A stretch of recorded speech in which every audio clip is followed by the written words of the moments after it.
Hello, this is a lesson about preparing for a difficult conversation.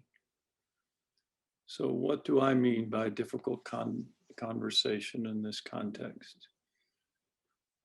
A difficult conversation is anything that is on your horizon that you dread. And the dread comes from thoughts that you're having, intrusive thoughts that you're having about this situation. It's something that you anticipate is going to be difficult and you worry about it, you have some anxiety about it. Um, now typically it's because you're anticipating your needs are not going to get met, but sometimes it can be with someone that you have put on a pedestal, someone who is a hero in your pantheon, in your view of the world. Can be some sort of celebrity or political or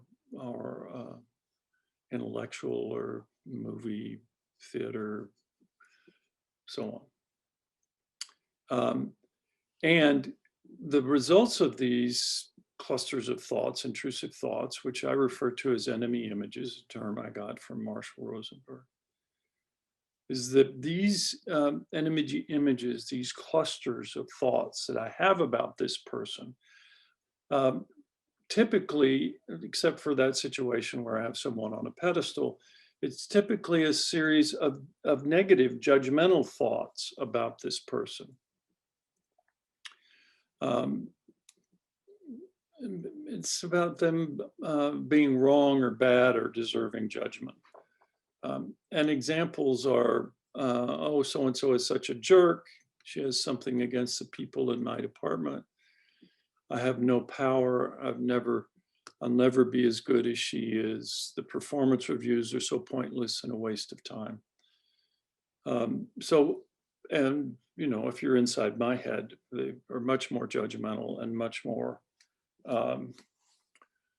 pointed and not not something that I want to air in the world around me.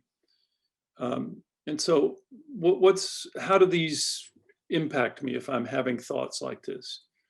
So the way it impacts you is that it makes it more challenging to feel a sense of connection and compassion and common humanity with this person. And so you disconnect from them.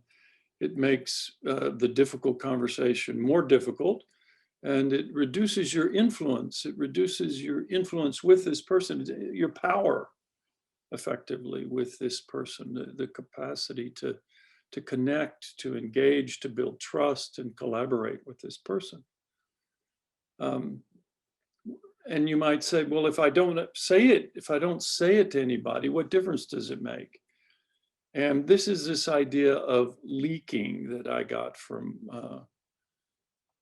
this man, Edwards, who was a researcher in the mid-20th century.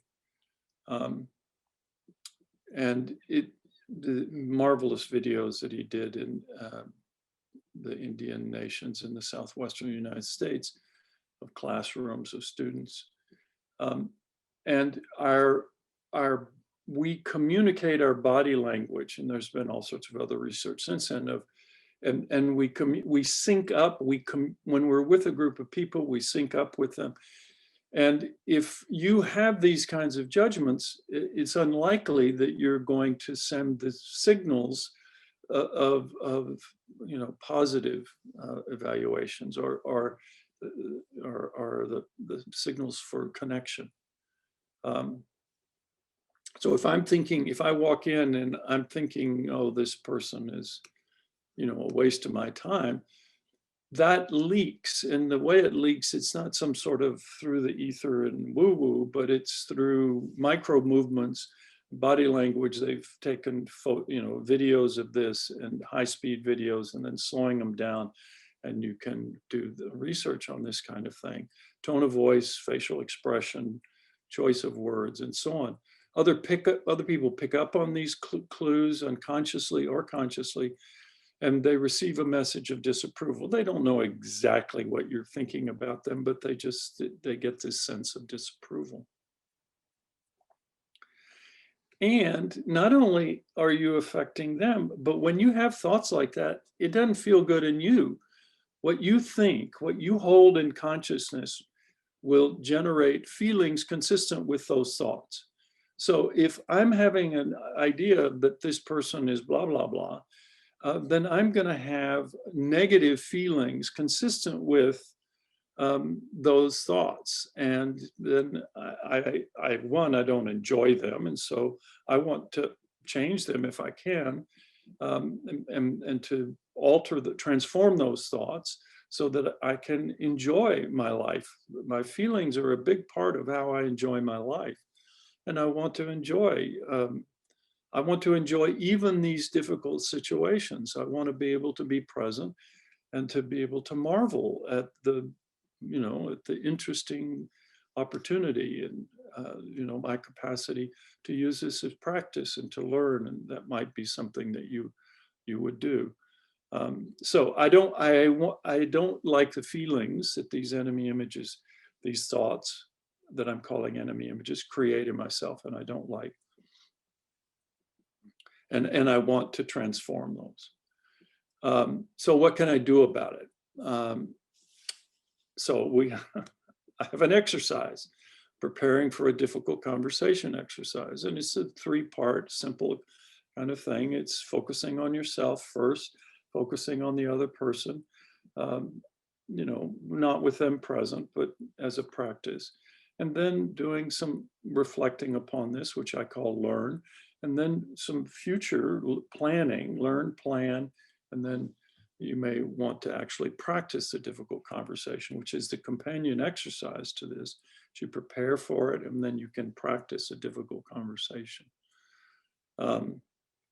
So this concludes this little piece on preparing for difficult conversations. Thank you for your time and attention, and I look forward to your being in these following up with these videos in the future.